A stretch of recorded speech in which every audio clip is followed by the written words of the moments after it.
ஒரு கார்த்திகை மாத கருக்கிருட்டு. செங்கல்பட்டிலிருந்து படப்பிடிப்பை முடித்துக்கொண்டு எம்ஜிஆர் அவர்கள் நடுநிசி 12 மணி வாக்கில் காரில் வந்து கொண்டிருக்கிறார். கண் விழித்தவாறே தனது காரில் எம்ஜிஆர் அவர்கள் வந்து கொண்டிருந்த பொழுது வழியில் போலீஸ் உடையில் நின்ற ஒருவரை பார்க்கிறார். எம்ஜிஆர் அவர்களின் கார் அவரை கடந்து செல்கின்ற போது எம்ஜிஆர் அவர்களின் நெஞ்சில் பொறி தட்டுகிறது. ஆள் நடமாட்டமே இல்லாத இந்த அர்த்த ராத்திரியில் அந்த போலீஸ்காரர் பஸ்ஸுக்காக காத்து நிற்கிறார் என்பதை எம்ஜிஆர் அவர்கள் புரிந்து கொள்கிறார்.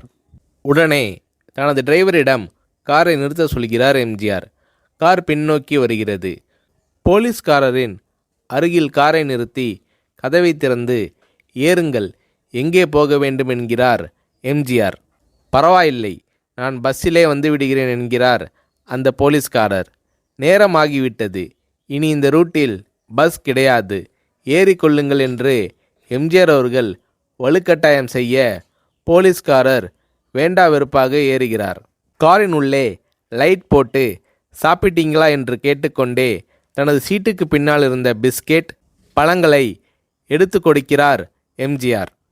இப்படி ஓசியில் பயணம் செய்வதே எனக்கு உடன்பாடில்லை. இன்னும் நீங்கள் உண்ண சொல்லி வேறு என்னை இழிவுபடுத்தாதீர்கள் என்று போலீஸ்காரர் மறுக்கிறார். எம்ஜிஆர் அவர்கள் பூரிக்கிறார்.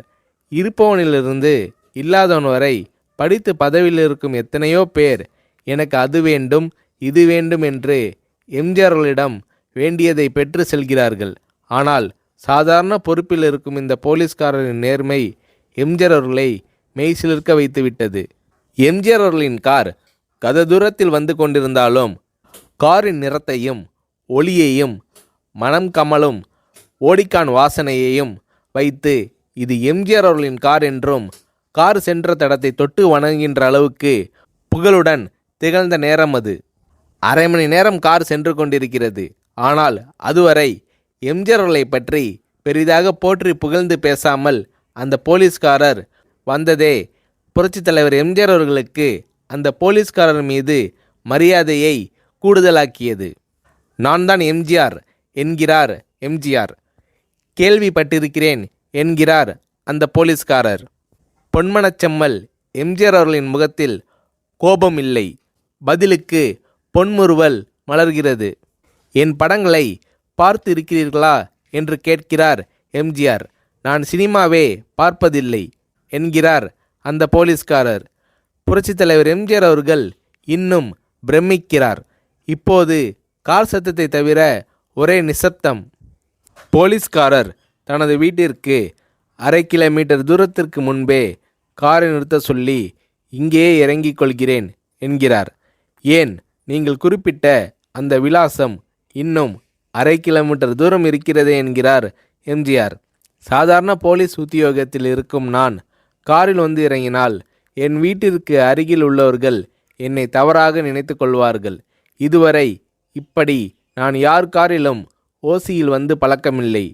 நீங்கள் இவ்வளவு தூரம் செய்த உதவிக்கு நன்றி என்கிறார் அந்த போலீஸ்காரர். புரட்சித் தலைவர் எம்ஜிஆர் அவர்கள் அதற்கு மேல் எதுவும் பேசவில்லை. அவர் எந்த போலீஸ் ஸ்டேஷனில் பணிபுரிகிறார் என்பதை மட்டும் கேட்டு தெரிந்து கொண்டு கிளம்புகிறார். அடுத்த நாள் செங்கல்பட்டு போலீஸ் ஸ்டேஷனுக்கு ஃபோன் செய்து நான் எம்ஜிஆர் பேசுகிறேன் என்கிறார் எம்ஜிஆர். ஃபோனை எடுத்த டிஎஸ்பி உதறலோடும் உற்சாகத்தோடும் தலைவரே வணக்கம் என்கிறார். இரவு சந்தித்த போலீஸ்காரரை பற்றி விசாரிக்கிறார் எம்ஜிஆர். அந்த டிஎஸ்பி சொல்கிறார், நீங்கள் குறிப்பிடும் அவர் இன்று விடுப்பில் இருக்கிறார். அவர் கையூட்டு வாங்காதவர், கடமை தவறாதவர், காவல்துறையின் நேர்மைக்கு இவரே இலக்கணம். வெற்றிலை பாக்கு, பீடி, சிகரெட் போன்ற போதை வஸ்துக்கள், நாடகம், சினிமா போன்ற பொழுதுபோக்கு அம்சங்களையெல்லாம் இவர் அறியாதவர். கல்யாண வயதில் உள்ள 3 பெண்களையும் கரை சேர்க்க முடியாமல் கஷ்டத்தில் இருக்கிறார் என்கின்ற விபரம் டிஎஸ்பியால் எம்ஜிஆர் அவர்களுக்கு சொல்லப்படுகிறது. அவரை நாளை என் தோட்டத்திற்கு வர சொல்லுங்கள் என்கிறார் எம்ஜிஆர். கேட்டுக்கொண்ட டிஎஸ்பி உங்களோடு ஃபோனில் ஆளுக்கு ஒரு வார்த்தை பேச இன்ஸ்பெக்டர், சப் இன்ஸ்பெக்டர் உட்பட எல்லோரும் ஆசைப்படுகிறார்கள். ஃபோனை அவர்களிடம் கொடுக்கலாமா என்கிறார். எம்ஜிஆர் அவர்கள் கொடுங்கள் என்கிறார். பேசுகிறார். அந்த போலீஸ் ஸ்டேஷனே புண்ணியம் பெற்றதாக மகிழ்ச்சி அடைகிறார்கள் அந்த போலீஸ்காரர்கள். மறுநாள் அந்த போலீஸ்காரர் ராமவரம் தோட்டத்திற்கு அழைத்து வரப்படுகிறார். அவரிடம் பேப்பரில் மடித்த பெரிய பணக்கட்டை கொடுத்து, இதை வைத்து உங்கள் பெண்களின் கல்யாணத்தை நடத்துங்கள் என்கிறார் எம்ஜிஆர். போலீஸ்காரர் மறுக்கிறார். நான் ஏதாவது உங்களிடம் காரியமாற்ற சொல்லி அதற்காக கொடுத்தால் அது தவறு. என்னால் ஆக வேண்டியது உங்களுக்கும், உங்களால் ஆக வேண்டியது எனக்கும் எதுவும் இல்லை. நான் உங்கள் கூட பிறந்த ஒரு சகோதரனாக நினைத்து கொடுக்கிறேன், பெற்றுக்கொள்ளுங்கள் என்று சொன்ன பிறகு கேட்டும் கூட கிள்ளி கொடுக்காத கனவான்கள் வாழும் இந்த உலகில் ரோட்டில் நின்றவனை அழைத்து சென்று அள்ளி கொடுத்த எம்ஜிஆர் அவர்களின் கருணையில் நெகிழ்ந்து போய் பெற்றுக்கொள்கிறார் அந்த போலீஸ்காரர்.